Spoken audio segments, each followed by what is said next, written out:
Good evening. Welcome to Hastings Mystery Theater. I'm your host and mystery master, Randall Schaefer. Tonight we have another wonderful black and white murder mystery from the 1930s and 1940s. If you're watching this on YouTube, please write your comments on YouTube. Review the movie, whether you liked it, didn't like it. And if you're watching this on TV, look it up, Hastings Mystery Theater on YouTube, and then find the title of this movie. We're sure you're going to enjoy it. Have fun. Tonight, the corridors of mystery take us in 1941. Murder by Invitation is an enjoyable 1941 murder mystery of the dark old house variety.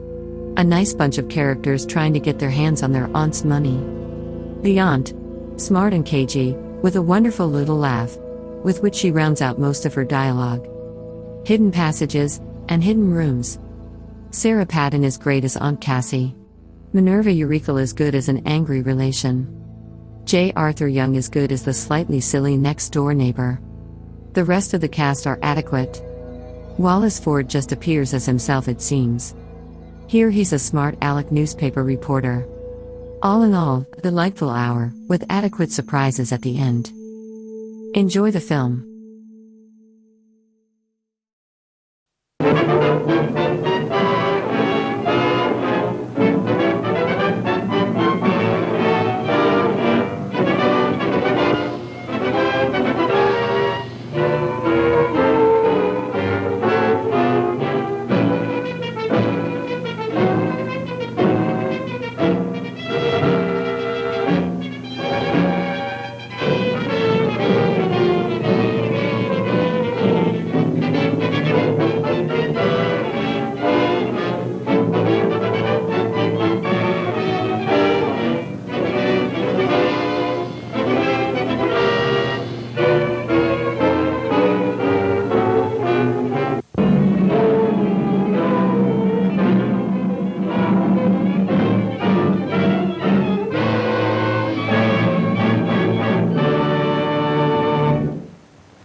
Hello, boss. Hiya, Nora. Hi, Eddie. Afraid you were going to be late. Well, how you betting on this legal battle? Think they'll put the old lady away? I'll quote the odds as soon as I look over the layout and ditch that heater.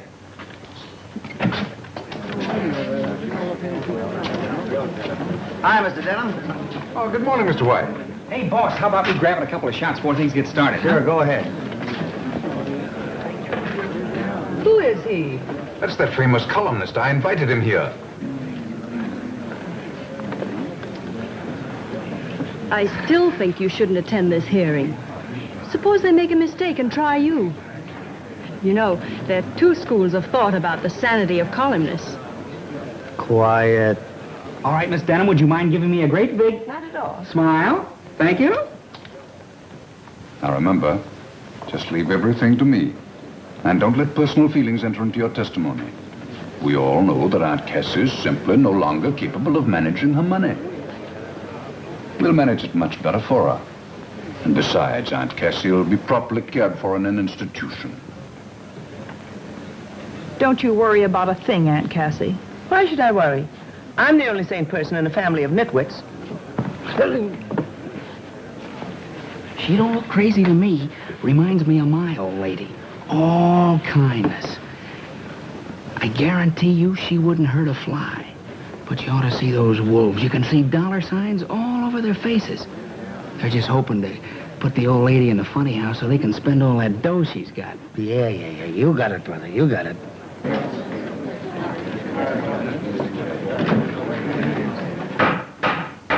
Hear ye. The Honorable the Supreme Court in and for the County of New York is now in session. Judge Moore presiding. We will proceed with the sanity hearing of Miss Cassandra Denham. This action is brought by Attorney Garson Denham, and in behalf of himself and other relatives of said Cassandra Denham, who allege that the defendant is incompetent and physically and mentally unfit to administer her real and personal property, and pray therefore that she be committed to a suitable institution provided by the state for those adjudged mentally incompetent. Mentally incompetent. You will proceed, Counselor Denham. Thank you, Your Honor.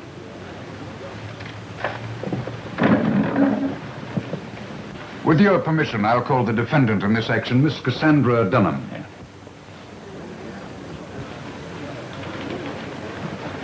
Place your right hand in the Bible. Do you solemnly swear to tell the truth, the whole truth, nothing but the truth? Why not? The truth never hurt anybody.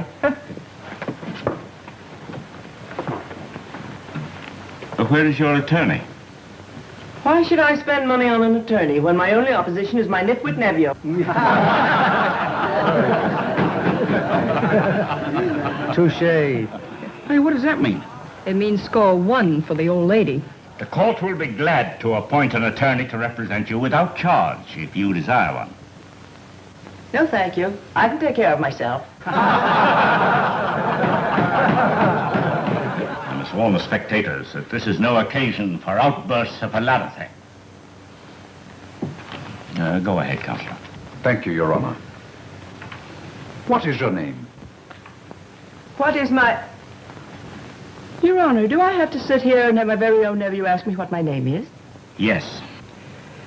Miss Cassandra Hildegard Denham. And what you need is a good spanking like I used to give you when you were a snip of a boy. The old lady's crazy like a fox. You will confine your answers to the questions, and the court will tolerate no further demonstrations. Go ahead, Counselor. Thank you. How much wealth do you possess, Miss Denham? Do I have to answer that question? Yes, yes. $3 million, and I'm going to hang on to it.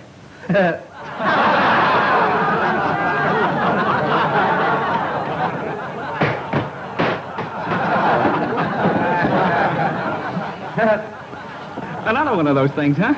Yeah, what? What you just said before. You know, a touche. Yeah, you said a double. Yeah. I warn you, Miss Denham, to confine your answers to the questions. The alienist cooperating with the court will disregard irrelevant flippancies on the part of the defendant. I trust this is understood. Where do you keep your money and securities, Miss Denham? Wouldn't you like to know? Now, this is my last warning. One more outburst on the part of the spectators in the courtroom will be cleared. Now, you will answer the question. I refuse to answer on the ground that my money is my own until you decide it isn't. And in the meantime, it's none of his business. There's the smartest crazy woman I ever saw. Your objection is well put. You needn't answer. Thank you, Your Honor. Miss Denham, would you say that you were eccentric? I live my own life, if that's what you mean. Did you or did you not recently give $500 to a man you'd never met? A total stranger. Not exactly a stranger. He was a farmer who lived up the road a piece from me. He was about to lose his farm, and I gave him the money so he wouldn't lose it. Did you demand any security for this gift? Why should I? The man's honest. I thought he'd sleep better without a mortgage hanging over his head like Damocles' sword. But you did give this man $500 with no security whatsoever. Yes. Yes. Well, there you are, Your Honor. You see, it's perfectly obvious that my aunt is dissipating her assets. They're my assets. I'll give you 10 to 1 she never sees a padded cell. What do you think I am, a sucker? Yes. Proceed. Miss Denham, tell me, is it true that you use vinegar on your apple pie? Why, yes. Explain to the judge and the alienists, if you will, please, just why you doused vinegar on your apple pie. Gladly. That fat cook of mine makes them too sweet. She's done it for years. She wants to put weight on me.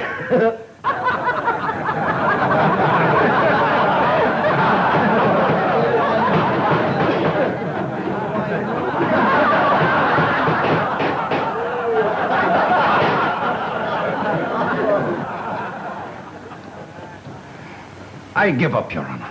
You should have done that long ago. This action is dismissed for lack of evidence. Hearing adjourned. Your Honor, Yes? I want to thank you. And if you ever come my way up in the mountains, drop in and have some apple pie.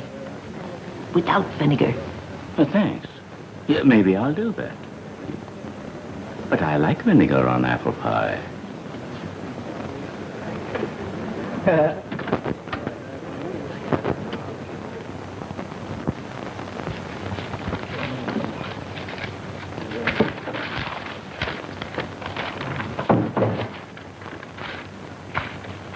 If you'd stop throwing those things around and tell me what you're looking for, maybe I could help you find it. Well, Brian, one of these days I'm going to clear off this desk. You do, and you'll be out of business. What are you looking for? I'm trying to find that Hollywood item that Danny Dover sent about a week ago. For your information, it's down the composing room, all set up in type. Oh, Brian, I don't know what I'd do without you. Neither do I. Now that you have that problem off your mind, do you think you'd like to see a caller? Who? Garson Denham. That lawyer who got his ears pinned back last week trying to put his ad in an asylum. What does he want? Maybe he wants to put you in one. He seems sort of anxious about something. All right, have him come in, but you stay in the room when I'm talking to him. I'm allergic to lawyers. Okay. Come in, Mr. Denham.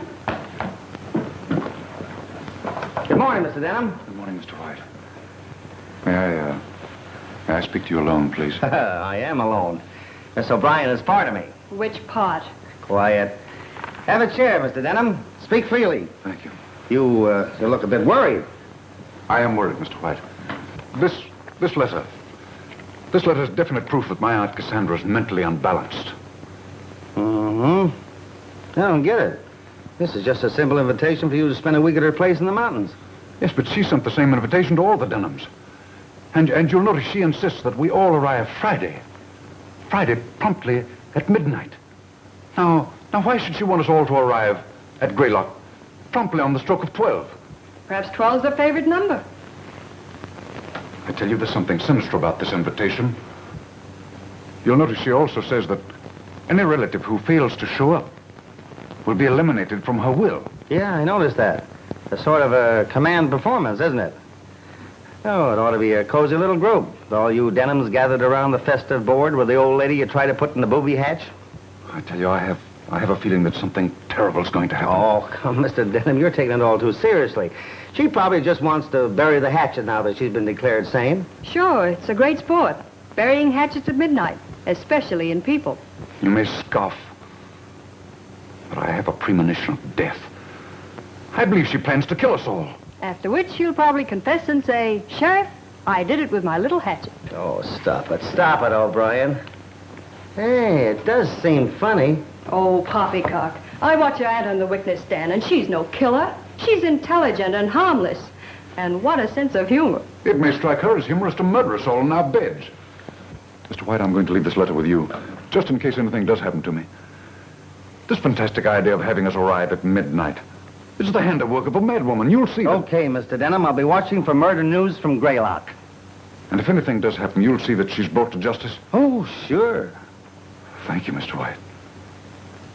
Goodbye. Goodbye. Goodbye, Mr. Denham. See you in a shroud.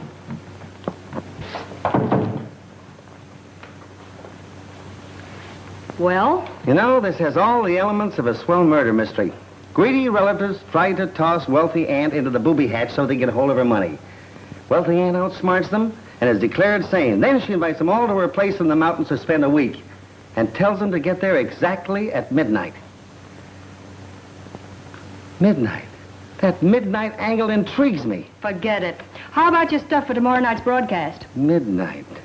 Now, why should she insist on midnight? She probably saw the cat and the canary. Now, will you please go back to work? Okay, O'Brien, you slave driver. Here's the lead for the broadcast. See, I'd like to sit in on this little gathering. You know what ought to be funny? I wonder if I drove up there in my car to Greylock. Oh, well.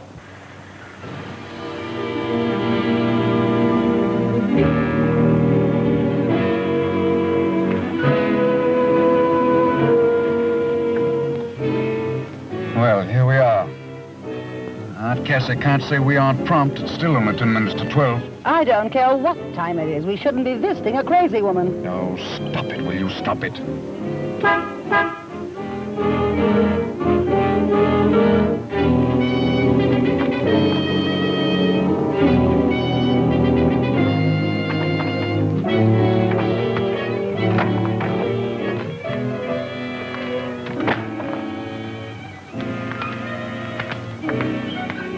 Oh, good evening, Eric.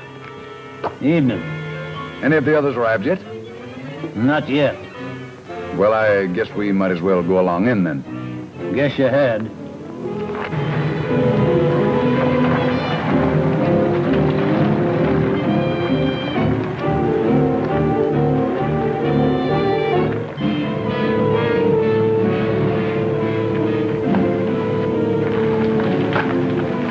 Morning, Eric. Ain't morning. If 'twas, you'd be too late. Too late for what? Too late to be murdered, no doubt. I tell you, Larry, I don't like this. After all, Aunt Cassie is your father's sister. And as your father's widow, I think I ought to tell you that... That father was a bit balmy. Yes, Mother, I've heard all that before. Well, you mark my words. Oh, please, Mother, do we have to go through that again? Better go on in if you want to be with Miss Cassie when the clock strikes midnight.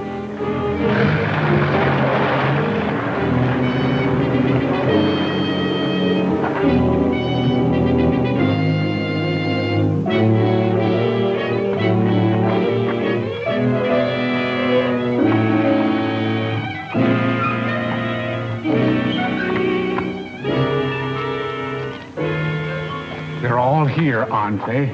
I watched them come from my garden. Yeah, they're all here. Fine. Fine.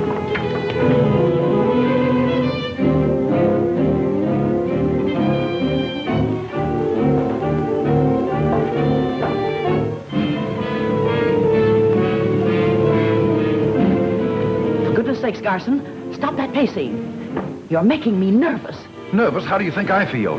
You should feel nervous. You started this whole thing, getting us to sign that complaint against Aunt Cassie. That's right. Blame me for everything. Of course, you'd have been highly pleased if I'd succeeded. Naturally. But you didn't. And now we have to spend the week in this ratty old mansion. It isn't compulsory, you know. You can leave any time. Sure we can. And have Aunt Cassie cut us out of her will. You'd love that, wouldn't you? No thanks. We're staying. Well, I'm hungry. I think I'll see if there's anything good in the icebox. Tom Denham, don't you dare leave this room. How can you even think of food when we're all in danger? What danger? Why, Aunt Cassie wouldn't hurt a fly.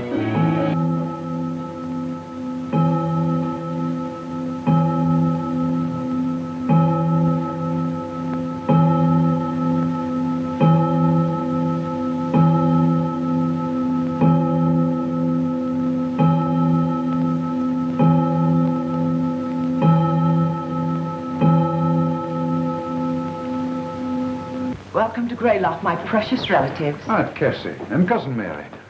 Aunt Cassie, I know that I speak for all of us when I say that we're delighted to be here. We certainly are. And I always look forward to visiting your charming old mansion. Greylock is such a lovely, restful place. Oh, Aunt Cassie, you look younger every day. Poppycock, stop fawning over me.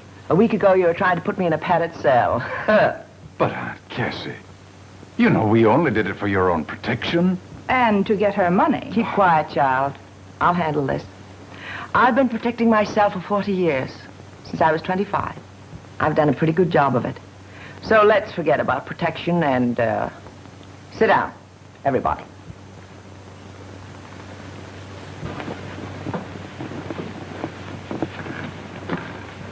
First, I want you to know I brought you here for a purpose.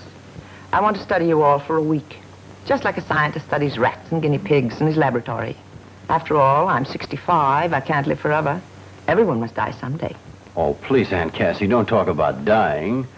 Why, you're the picture of health. And, well, I want to say right now that I had nothing to do with the attempt to, well, send you away. It was all Cousin Garson's fault. He talked everybody into signing the petition. Silence. I don't care who started it. The fact remains that sooner or later I'll leave this vale of tears and laughter. And when I do, I leave $3 million. The bulk of it will go to the one I find most worthy. Which means, of course, I leave it to someone in this room. The worthiest of an unworthy lot.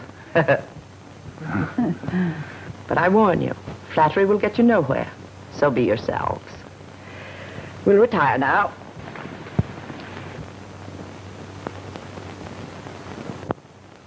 Breakfast will be served at 8.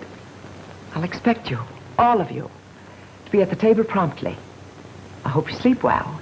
Don't let the knowledge that you're sleeping under the same roof with $3 million disturb your slumbers. Come, child. Aunt Cassie, you mean that you keep all that money here in this house? Why not? With everyone trying to take it away from me? I like to keep it around to check up on it once in a while. But don't try to look for it. You wouldn't find it in a million years. Did you ring, Miss Cassie? Yes. Have you placed the luggage in the right rooms? Everything is just as you ordered it. Good. Now we'll all have a splendid night's sleep. Come along. I'll distribute you.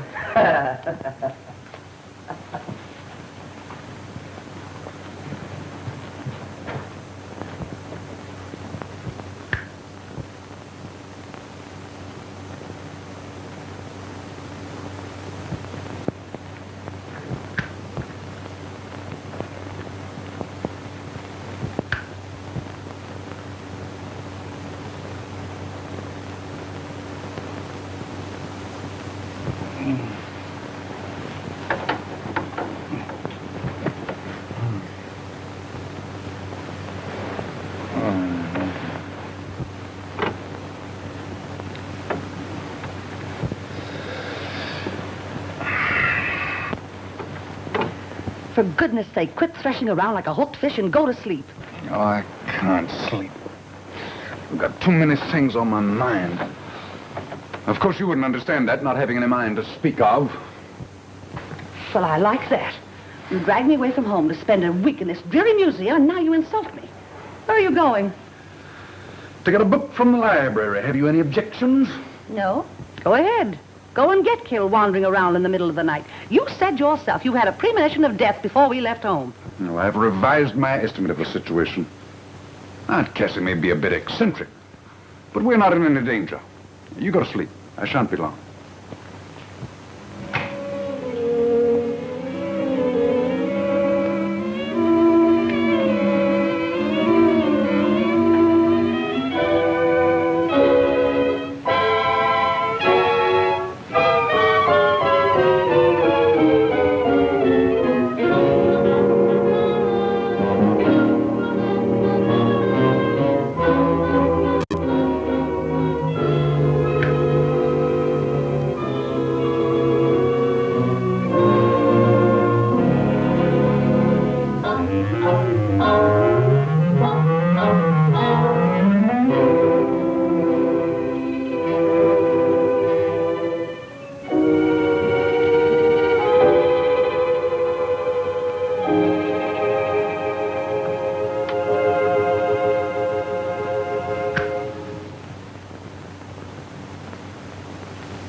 Mr. Bob! Mr. Bob!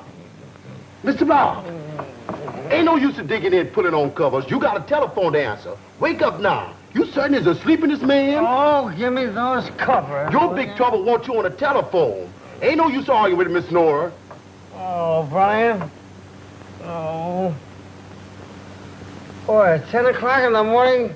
She knows better than that. Tell her I never talk to anybody in my sleep. She said you'd jump right out of bed if I tell you Lawyer Denham had met her with some killing. What? Yes, indeed. And Mr. Denham's a corpse. Well, why did you say so? I kept trying to, sir. Well, pack me a bag. Hurry up. Oh, yes. Hooray, a murder.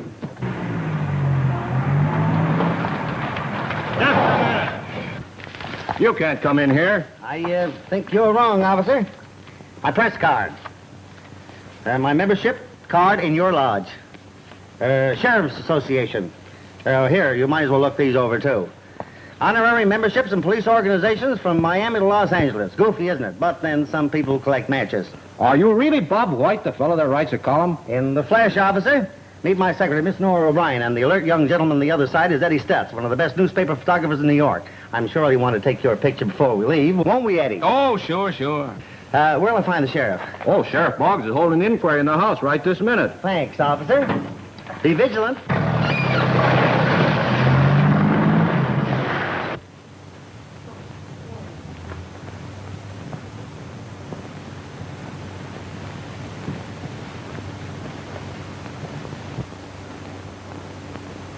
Somebody in this room killed Garson Denham with that knife, and I propose to find out who did it. Why don't you get on with it instead of walking up and down talking your head off? Murder cases take time. I've got to do a lot of deducting. Deducting? You sound like a millionaire making out his income tax. All right, everybody, hold it, please. Thank you. Who are you? I'm Bob White, New York Evening Register, with cameraman and secretary. Now, tell me who you are. Let me think. You're Sheriff Boggs, and you're conducting an inquiry into the death of Garson Denham. Hi, Sheriff. How is the inquiry progressing? Well, confidential, Mr. White. It ain't going so hot. Oh. They won't talk. Nobody knows nothing. Open and shut case, huh? Mostly shut. Shudder in the dickens, but I'll solve it. You may not know it, Mr. White, but I'm a regular reader of your column. Well, thanks, Sheriff. Make a note of that. I got another reader. Maybe when I do solve this dastardly crime, you can write one of them editorials about me, like you wrote about J. Edgar Hoover or Dr. Defoe. Well, I'd be glad to, Sheriff, but how about the crime? Got any clues? Only this knife. I found it sticking in the corpus delicti. Take a look at it. No, Sheriff. You take care of that. I'm allergic to knives. It dates way back to the time you learned to use a fork. Quiet. Well, Miss Denham, I see your family reunion got off to a nice little murder. Something's always interfering with my plans. If you mention me in your column, be sure and spell my name right. Oh, you, read my column? Yes. Oh, thank you. I was scared to death they'd ask me that on the witness stand. If I'd admitted it, they'd have thought sure I was crazy. You know, Miss Denham, you and I are just going to get along fine. Just fine. I tell you, I got orders not to let anybody in here. Tell me I can't come calling Cassie Denham when she's in trouble. Get out of my way. Why, what are they doing to you, Cassandra? Are they accusing you of killing Garson Denham? If they are, I can tell them they're wrong. Any man who went snooping around like he did last night was bound to get his comeuppance. How do you know he was snooping? I saw him through the library window. What time was that? About 1 o'clock in the morning. Trowbridge Montrose, what were you doing looking through my library window at 1 o'clock in the morning? Probably looking for a book. Speak up, Mr. Montrose. How'd you happen to be snooping at that hour? I was walking in my garden. All of a sudden, I saw a light come on in Cassie's library. I peeked through the window and saw Garson Denham snooping, looking behind pictures and pulling books from shelves. What else did you see? Well, that was all. When he quit snooping and sat down to read, I went home. Do you generally walk in your garden at 1 o'clock in the morning? Always, when the flowers are in bloom. The scent of flowers at night is much sweeter than it is in the daytime. I love the scent of flowers at night. Your name wouldn't be Ferdinand, would it? No. I was christened Trowbridge Cadwallader Montrose. However, my grandfather's name was Ferdinand. That explains it. Probably hereditary. What is hereditary? Look, Mr. Montrose, suppose we forget the whole thing? Mr. White, what is your theory of this crime? Well, Sheriff, I haven't had time to theorize, but I have a suggestion. What is I have a friend in New York by the name of Philo Christopher. Now, he writes murder mysteries. If I sent for him properly, he could help. Oh, no, you don't. I've read all his books, and I don't like the way he solves his crimes. He always brings in an outside character in the last 3 pages and pins the murder on him, just to fool his readers. Nobody's going to pin this murder on an outside character. Somebody in this room killed Garson Denham, and I'm going to apprehend the guilty party. An admirable determination, Sheriff, and well put. In the meantime, we'll go to the village and arrange accommodations. You'll do nothing of the kind. We have plenty of empty rooms here, and you're welcome to stay. In fact, Mr. White, you can sleep in the bed George Washington once slept in. What, another? Father of our country certainly got around, didn't he? I accept your hospitality, Miss Cassandra, and you're very kind. In the meantime, Sheriff, what happens now? I don't rightly know. You fool, you blundering idiot. How can you be so dumb? You know this mad woman committed murder. Why don't you arrest her? Now, take it easy, Mrs. Denham. I've got no proof that she killed your husband. Proof? Proof? What more proof do you want? She invited us here for a visit and insisted we arrive at midnight. Then she informed us she's going to study us for a week, like rats or guinea pigs. She had every reason to kill Gosson, because he wanted to put her where she belonged, in an asylum. I demand that you arrest her. Now, hold on. Aunt Cassie's been doing queer things around these parts as long as I can remember. But she ain't crazy. The court just decided that. And I'm arresting nobody till I've got proof. You fool! You're protecting a murderess. Tom, take me home. I'll not stay in this house another minute. Oh, yes, you will. Nobody's leaving Greylock till I apprehend the killer. Tom, take me to my room. You all heard what I said. Nobody's leaving the grounds until this crime's cleared up. I'll have men guard the place day and night. That's all for now. Well, what about me? I live next door. You can go home. My men will keep an eye on you. Maybe after you get unpacked, you'd kind of like to talk this case over before the coroner gets here. Thanks, Sheriff. I'll be glad to. Seddon, see that the press is made comfortable. Yes, ma'am. Come, Mary. I don't like this, Sherlock. I'm scared stiff. Chin up, Watson.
Hi, honey, you all unpacked?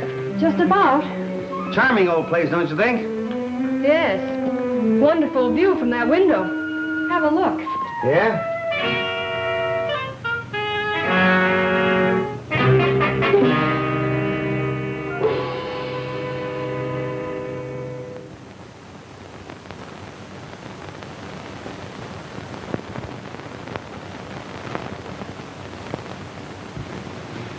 I told you the view was wonderful. Yeah, but the murderer used a knife. Well, maybe the next victim will be poisoned. Listen, honey, don't let this thing get you. There won't be any more murders. Come on, let's go down and kibitz with the sheriff.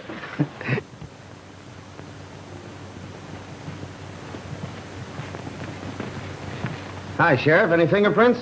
Nope, can't find any. Take a look. Oh, thanks. You see any? Come on, Sheriff. Give me a shot of you holding the knife. A little higher. Hold it. Thank you. Has the corpus delicti been removed yet? Nope, it's still in the library where the coroner left it. The undertaker's coming from the village. You mind if I take a look at it? No, come on. You better stay here. This is not for you. I'm a newspaper man. I can take it. Hey, wait a minute. That ain't Garson Denham.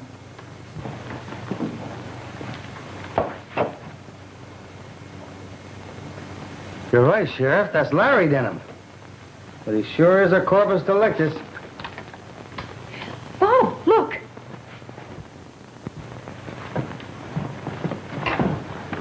Whoever knocked him off must have come in the window. You're a smart fella. No signs of anybody. I'm going to round up everybody and question them. They can't do this to me, killing a man in broad daylight, and I'm right in the next room.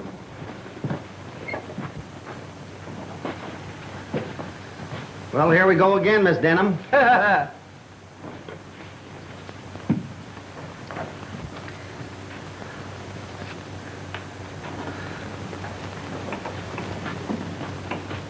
What happened? Have they found the murderer? Well, if he hasn't, my bathwater's getting cold for nothing. Be quiet.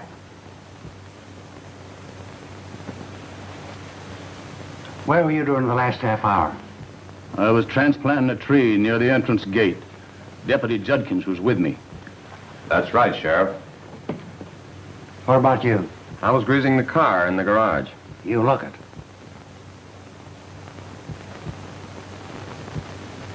What were you doing? I was making apple pies, and I'll never be done for dinner at this rate. You got an alibi? I was counting the laundry. The cook saw me.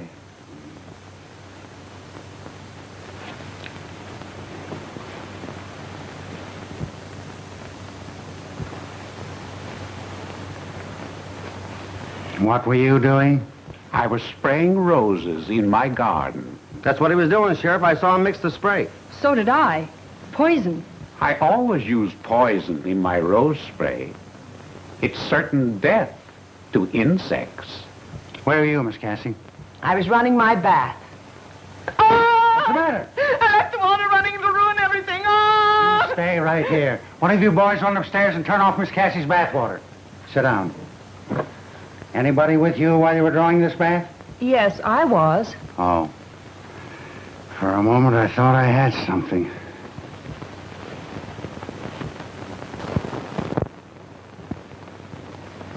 And I was walking in the garden by the summer house. You didn't walk by the library by any chance, did you? Yes, I did. Why? Oh, just idle curiosity. Anybody see you taking this walk? I was watching him all the time, Sheriff. He never got out of my sight. Well, Sheriff, that's that. It sure is. How about you, Mrs. Denham? I was lying down, trying to rest.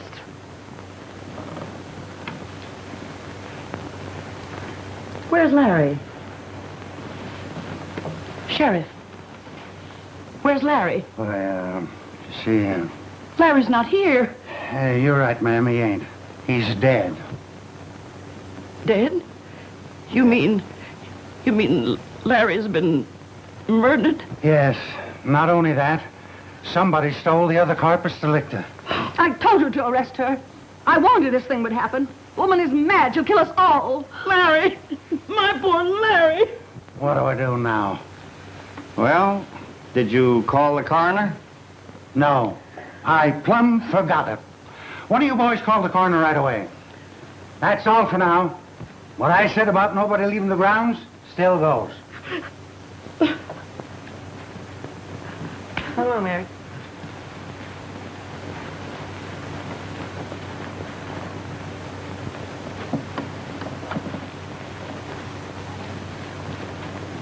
All right, boys, keep an eye outside. What do you folks make of this? They've all got alibis. I'm beginning to think maybe I did it. If you did, you're holding out on your paper. You haven't phoned in your story yet. That's right, I haven't. Proving you're a columnist, not a reporter. Now look, mister. Let's get out of this funny house and go back to New York. They'll be dancing in 52nd Street tonight while we're playing tag with a knife thrower. You've got a fair start with your column with readers from New York to Shanghai, China.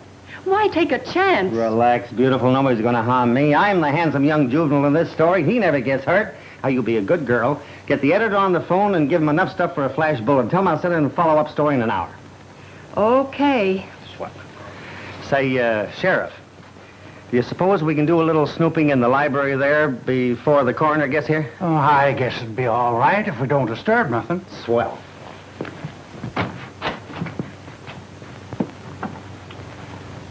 It's gone. There ain't no corpus delicti. Things are now beginning to conform to pattern. What are you talking about? There comes a time in every murder mystery when all of the corpus delicti are missing. It generally happens just past the middle of the picture.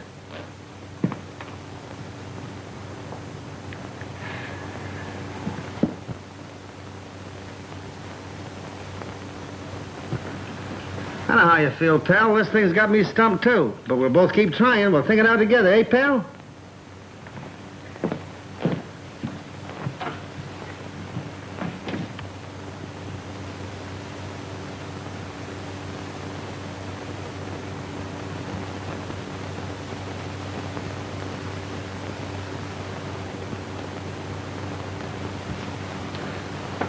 Yes, sir. The law always catches up to the guilty party.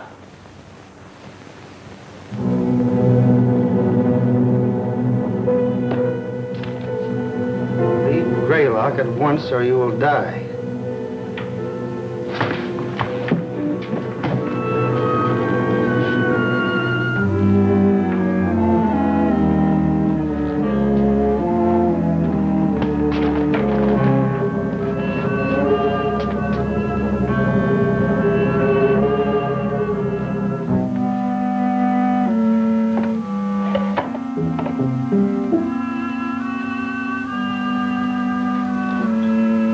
Better come out of there or I'll shoot.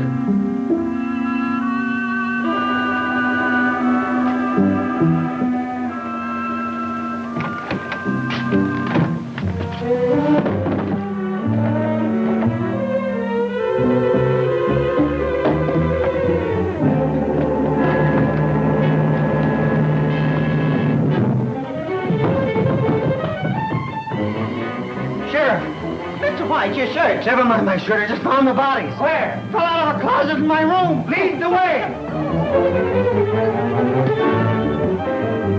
Where are the bodies?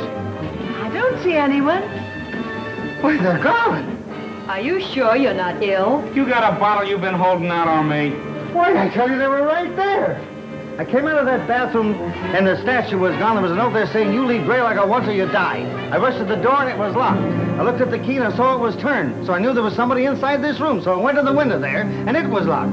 So I grabbed my pistol out of that drawer. Then what? And I pointed right at the door, and I said, come out of there, and I'll shoot. But they didn't come out. So I went over to the door like this, and I pulled it wide open. There they are again. Who's crazy now? Huh? Give me time, I'll find out who stole that statue and wrote that note, too. I don't care anything about statues and notes. Somebody call the coroner and undertaker. I've got the 2 corpus delictuses, and by golly, nobody's going to take them away from me. Sheriff, don't you think you ought to let my relatives go home? If the whole family is killed off, there'll be nobody to inherit my money. Sorry, Miss Cassie. Nobody leaves till I find the killer. Don't say I didn't warn you. I'll bet you a pretty penny there'll be more killings before this thing is over. Now, Mary. 10 o'clock and time for the last-minute news and flashes. Fernbrook, New York. Sheriff William Boggs, in charge of investigation of 2 murders which occurred during the past 24 hours at Greylock, the lovely mountain estate of Miss Cassandra Denham, issued a statement an hour ago predicting early apprehension of the killer. Several important clues have been unearthed, the sheriff declared. Detroit, Michigan. Picketed pickets today when... Oh, you've got some new clues, eh, Sheriff? Well, not exactly, but after all, I've got the corpus delictuses. But nothing else? No, but I've got the place guarded. Not a soul can get past my men going or coming. Good evening, everybody. I was taking my usual walk in the garden. I thought I'd drop in and see if there's anything that I could do. Did any of my men stop you on the way in? Why, no. I saw no one. Your deputy's a regular watchdog, Sheriff.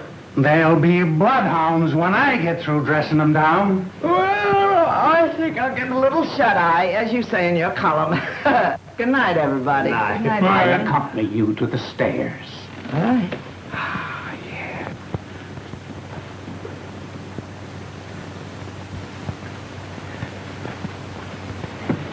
Cassie,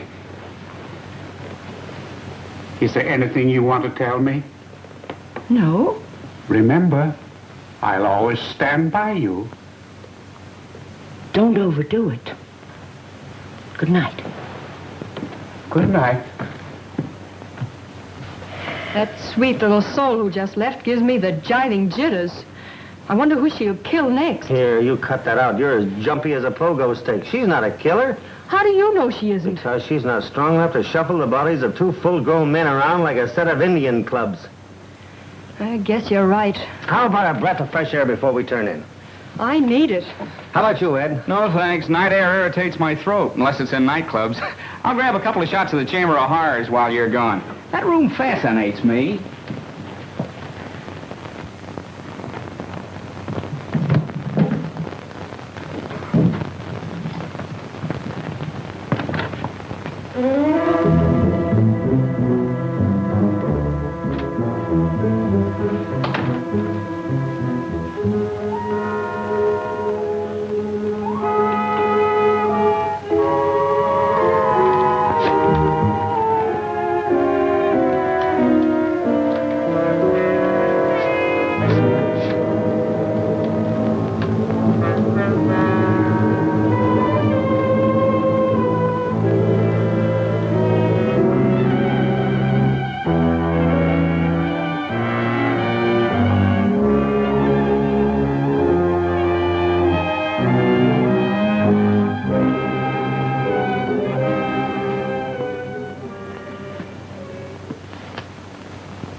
Oh, it's you. Did you get a good picture? I never miss. That's fine. If they look anything like me, I'll buy a dozen. Well, that is, if the price is right. Look, Miss Cassie, are you nuts? The law says I'm not. Then why are you wandering around in this subway? Looking for a new victim, I bet you. You think I'm a murderess? If you ain't, why are you here? Can you keep a secret? I'm a newspaper man. Answer my question. Sure, I can keep a secret. Follow me.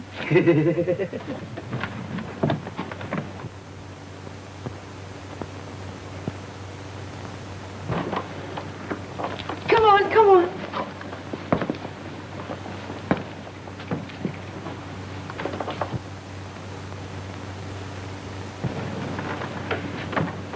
I don't suppose you've seen many $10,000 banknotes in your day, have you? $10,000 banknotes? Look, Miss Cassie, I'm lucky to cast my peepers on a double sawbuck, meaning 20 potatoes, meaning dollars to you. Well, here are 200 of them. $2 million in currency and $1 million in securities. I want you to hold all of them for me for safekeeping. Me? Carry $3 million around with me? Lady, now I know you're crazy. No, I'm wise. Whoever's committing the murders is after my money. And it's someone who suspects I keep it in the library. Otherwise, why would Garson and Larry have been murdered in the library? Sounds reasonable. It is reasonable. But if you keep the money and the securities hidden safely in your camera case, no one will suspect.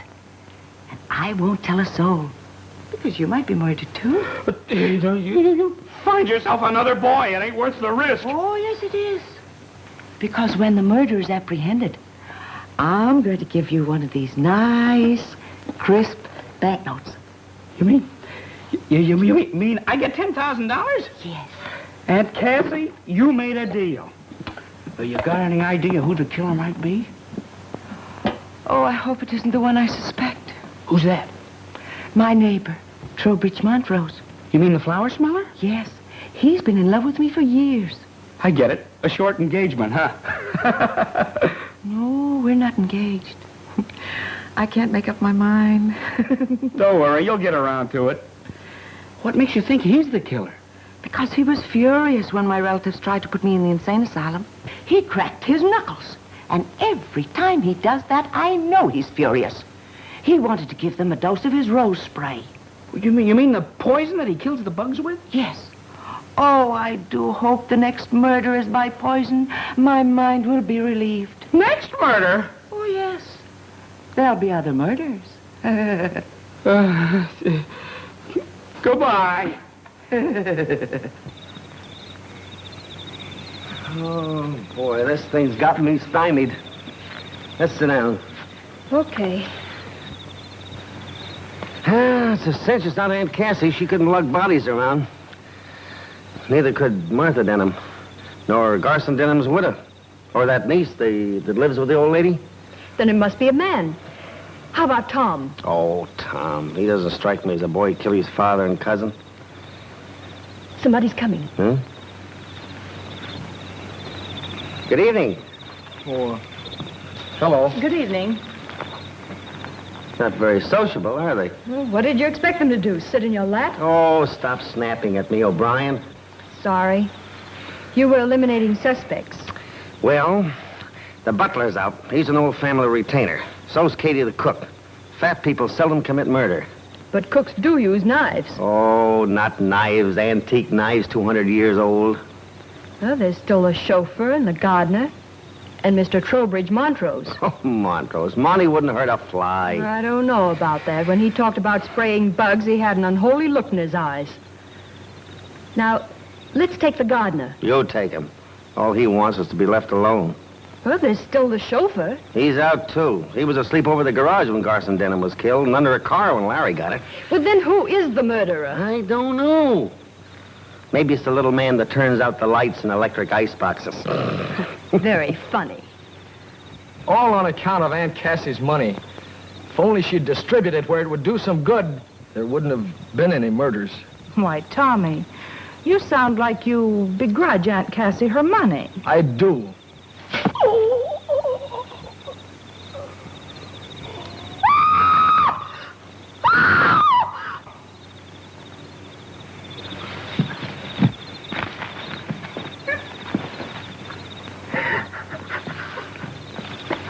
He's dead. Who did it? I don't know. We were sitting here talking when all of a sudden he groaned and then I heard someone run away. Come on, boys, let's have a look around. We'd better go in the house.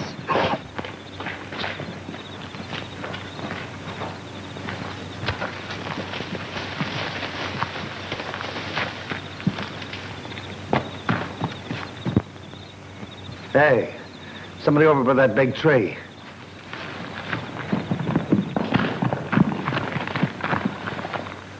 Nobody here. He didn't climb up. Yeah, but we saw him go behind the tree. Maybe he kept right on going with the tree between him and us. Maybe you're right. Well, I guess that's that. I'll see you later. Come on, let's go.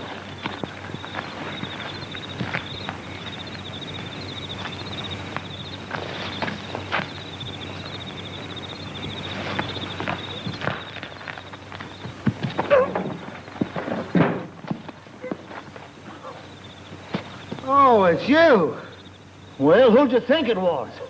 Hey, suppose you tell me what you're doing sneaking around this time of night. I'm not sneaking around this time of night. I'm taking that can of oil to Michael in the garage. Oh, yeah? Well, come on. Let's see what Michael knows about this. Come on. Anybody here? Yeah. You want something? You send this fellow for a can of oil? Sure I did. What about it? Well, for your information, there's been another murder. Someone just killed Tommy Denham. Young Tommy? That's why I tackled you in the garden. Wouldn't you know it? Well, I guess we might as well start for the house. The sheriff will want to question everybody again. You know, if these murders don't stop, I'm never going to get that car greased. Oh, that's going to be tough.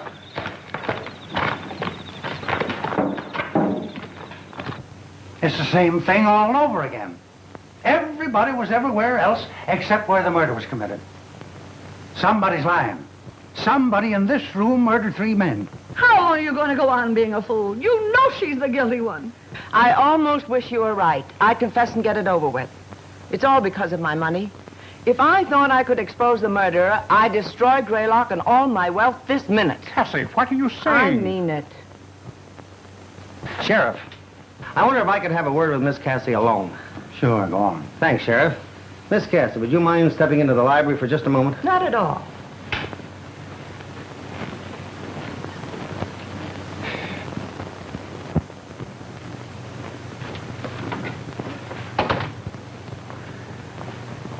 Miss Cassie, you missed your calling. What are you talking about? You could have been the great American Bernhardt. Oh, that was a great act you put on out there. Come on, give. What's your angle? You're a young smart aleck, aren't you? Don't stall me. You've got something on your mind. What is it? Well, to tell you the truth, I've been toying with a surefire plan to trap the murderer. How? I've been living in this museum piece for 65 years. I'm sort of tired of it. Its sliding panels and hidden passages give me the horrors. Sliding panels, hidden passages? The place is honeycombed with them. The old shack was the headquarters for the colonial spies during the Revolutionary War and a station for an underground railroad during the Civil War. I tell you, Mr. White, every time you touch a wall in this place, it's liable to jump at you. Underground. Yeah. Then maybe the murderer is hiding in one of those secret passages now. He might be. But if he isn't, my plan is still good. I'm going to set fire to Greylock. You're going to do what? I'm going to burn the old shack down. You see, whoever the killer is, he or she is after my money. Until today, I had $3 million in cash and securities hidden in this house. Today, I removed it. Your photographer has it hidden in his camera case. You mean to say Eddie's got $3 million carrying around with him in a camera case? Yes. But if your money is safe, Miss Cassie, why burn the place down? Because the murderer will give himself away if he thinks the money is going up in smoke. The house means nothing to me. For 65 years, it's had me hanging on the ropes. I learned that bit of slang reading your column. But listen, that's arson. Arson? No, it isn't. I've no insurance. I'm not cheating anybody. I'm just lighting a bonfire to take a great load off my shoulders. Oh, but it seems such a shame to destroy such a lovely old place. Oh, patient Tosh. If I don't burn it down, we'll all find ourselves in the cemetery. Besides, the upkeep of the old shack is terrific. What do you say? Will you help me? Well, okay, what's the setup? You get everybody outside on some pretext. Leave the rest to me. Keep your eyes open. And the first one who makes a break for the house is the murderer. So long, Mr. White. Hey, what do you mean, so long? Keep your eyes open. I certainly... So long, Mr. White.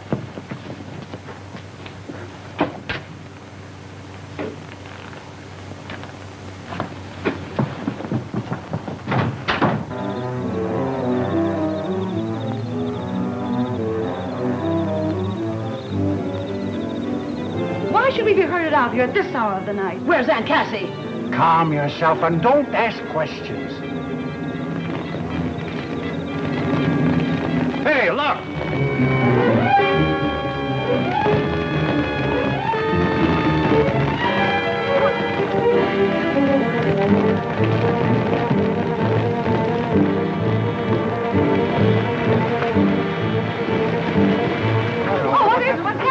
What does this mean? Don't get excited. I set it on fire.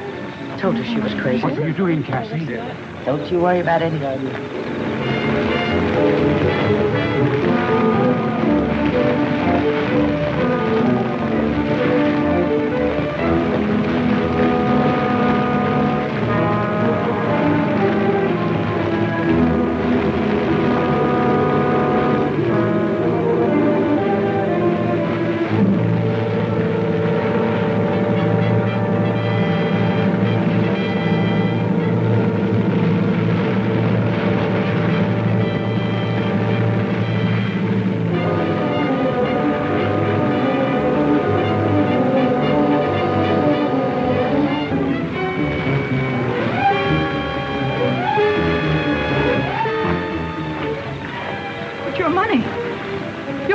In there.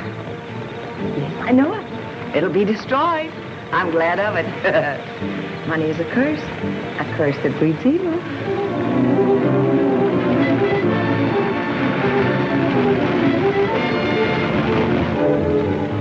Your eyes open for the break.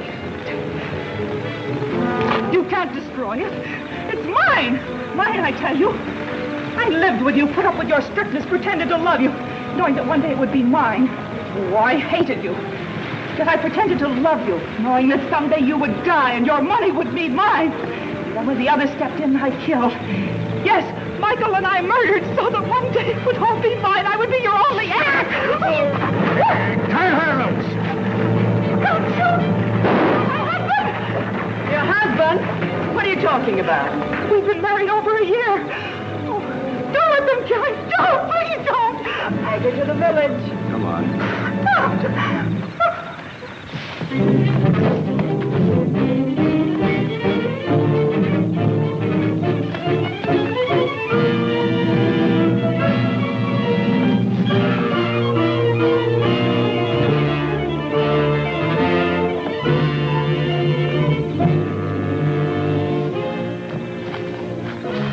Where is he? I swear he dashed behind this tree. I saw him, too. So did I. Come on. How come you're not playing Daniel Boone with the sheriff and his boys? It's not quite time for the Marines to move in. Are the Marines coming? They're practically here. Folks, follow me. I'm about to catch a killer. Come on, folks. Help me get this car off the grease pit.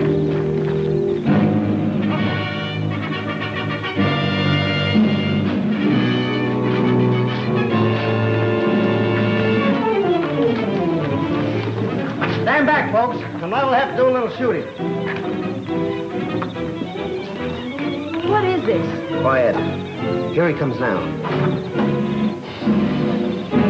Hey! Come on. Get out of there and keep your hands in the air. Hey! Where'd you find her? Popped out of a hole in the ground just like that. Thanks for tipping me off about those secret passages. I figure there must be one near that big tree in the garden after our friend here did that neat disappearing act early in the evening. Take away, Sheriff. March.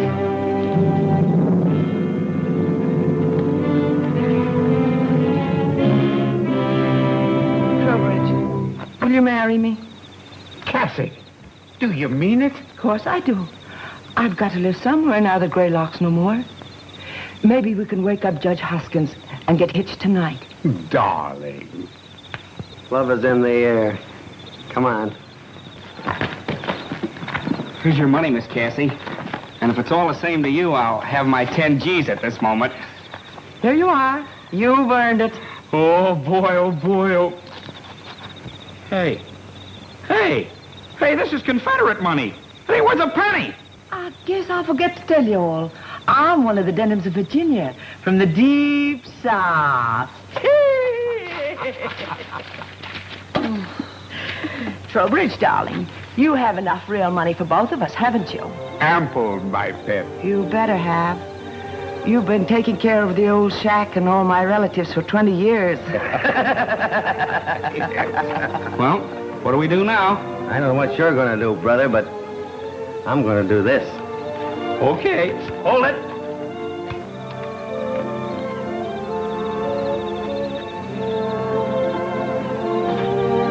The Hayes office ain't gonna like that long kiss.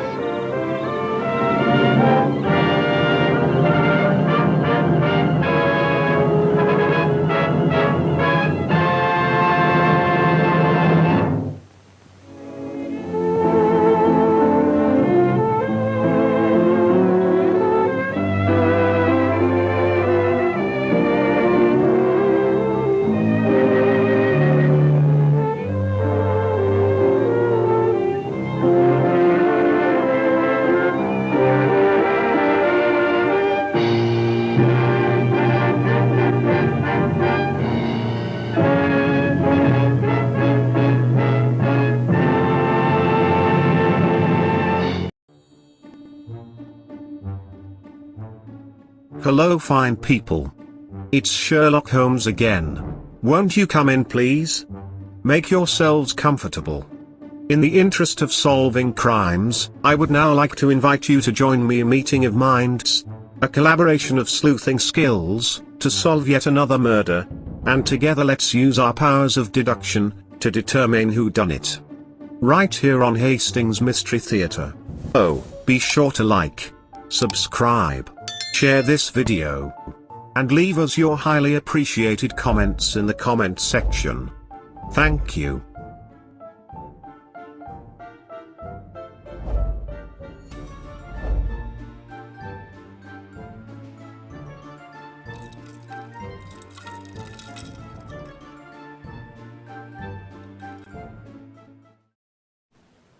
Well, did you like the movie? I hope so. We enjoy bringing you these old black and white murder mysteries from the 1930s and 40s. And if you enjoy seeing them as much as we enjoy presenting them, you can see the best of them right here. Black and white murder mysteries on Hastings Mystery Theater. Good evening.